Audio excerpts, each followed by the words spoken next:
Hello Pisces, Sun, Moon, Rising, and Venus signs. Kamusta kayo? Sana po ay nasa mabuti kayong kalagayan. Welcome back po sa Star Tarot. Kung bago kayo dito, welcome din kayo. Thank you sa inyong support. I truly appreciate it. God bless you all, Pisces. Nagkusa nang lumabas ang mga cards ninyo. Okay, so pauna mensahe po ninyo, we have Ace of Cups, napakagandang energy, no? Pisces, kasi this is overflowing of blessings coming your way. Nakikita naman natin sa cup, no? Lumalabas, no? Yung tubig kasi it's overflowing, punong-puno. Hitik na hitik, siksik-liglig, umaapaw, no? Yung tubig na to. So that represents the blessings that coming your way. Ganun din, no?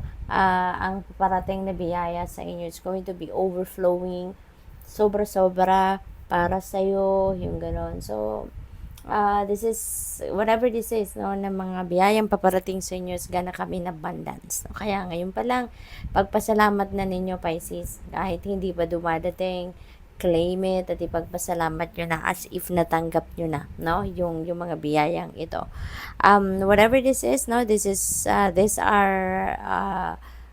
the things or situations na kailangan ninyo. Kaya, yun ang i-bless sa inyo, no, ng Divine Universe. And kung ano man itong mga paparating sa inyo, you're going to start a fresh chapter, no, sa buhay ninyo. This is a new beginning energy. We have 9 of Pentacles. Napakaganda rin ito pagdating sa pangkaperhang aspeto, no? This is you reaping the rewards of your hard work. This is you receiving the blessings, no? Ang bunga ng inyong pagsisikap ito, bunga ng inyong pagtatrabaho, pagtsatsaga, commitment, dedication ninyo sa trabaho, all the effort that you did, ayan, makukuha nyo na, no? So, this is financial reward, financial gain that you are going to receive, at makukuha nyo na rito yung financial comfort na minimithi ninyo, you know. You'll be able to start, siguro investing your money, saving your money, yung ganon.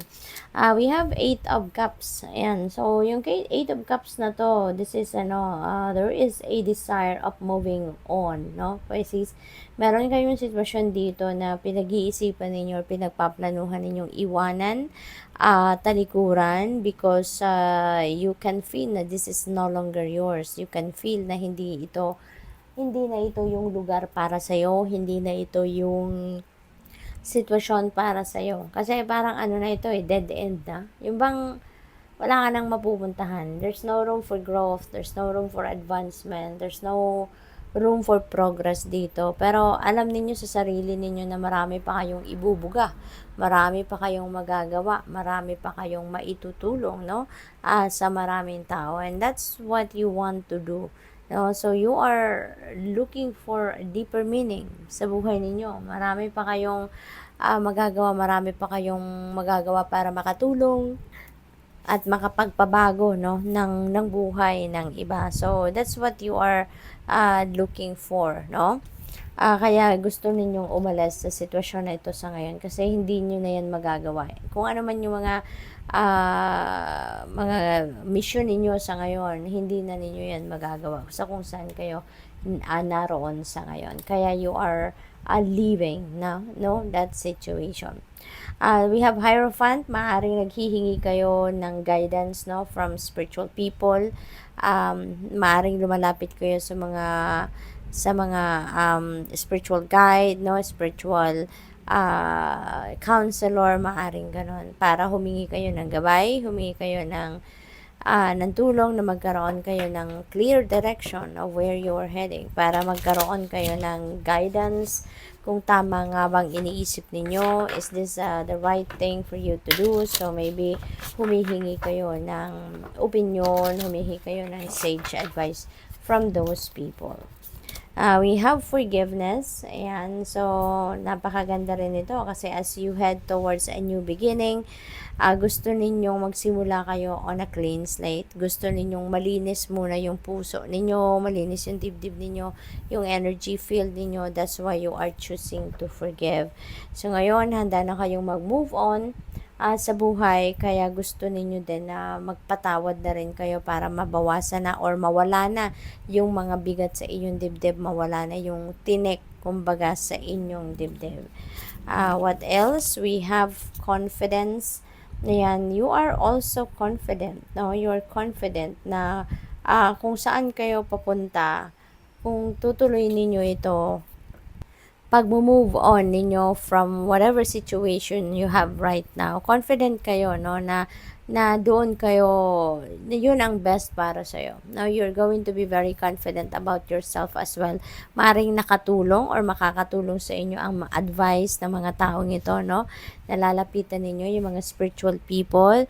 Maaring magkakaroon talaga kayo ng kalinawan sa inyong isipan at maaring magkaroon kayo ng mas malinaw na picture, no, ng sitwasyon na gusto mong mapuntahan or gusto mong marating. We have inspiration. Ayan, you are inspired na, you are confident na. So, talagang mukhang itutuloy-tuloy nyo na ito, no, Pisces. So, siguro din, nabigyan kayo talaga ng magandang advice, no? Kaya mas parang bigla kayong na-excite, bigla kayong kumbaga, determinado na kayo rito, inspired na kayo, meron na kayong pinaghuhugutan ng inspirasyon at saka confidence, no? What else? We have courage. Ayan. So, meron na rin kayong courage. May confidence, inspiration. So, tuloy na to. Kung saan man kayo gustong pumunta, ano man ang path na patutunguhan ninyo, sigurado na wala na tong, there's no looking back anymore dito, Pisces. So, good luck sa'yo. What else? We have endurance. Ayan. So, maybe itong kailangan pa ninyong gawin, ano, na magkaroon muna kayo ng healthy body, magkaroon kayo ng lakas, no, hindi lang inner strength, kundi yung physical strength din as you head towards a new beginning para nang sa gayon, malakas ang inyong pangangatawan at handa kayo sa kahit ano man ang pwedeng mangyari along your journey, no? So, good luck sa'yo, Pisces.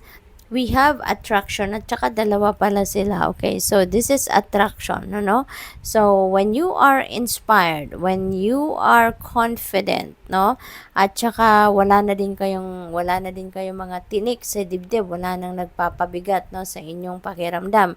Ang tendency nito, magiging masaya ka, no? Magiging high vibe ka, mataas ang frequency mo, and you are going to attract good things. You are going to attract beautiful, amazing things into your life. No? Kasi those are positive energies. When you project positivity, so for sure, ang maa-attract mo towards you is positive situations, positive thoughts, positive things to unfold, no, magagandang bagay. Kaya napakaganda nito na papunta kayo sa positibong posisyon sa buhay, no? Compassion, ayan, so maaaring kayo ay nangangailangan ng compassion ng iba or baka, kayo ang magbibigay nito. Maaaring you are a very compassionate person and siguro sa ngayon, merong sitwasyon wherein people are going to approach you, no, at hihingi ng inyong compassion, no? So, maaaring your compassionate heart will be on display at this time. So, good luck. Thank you for watching. Love and light. Namaste.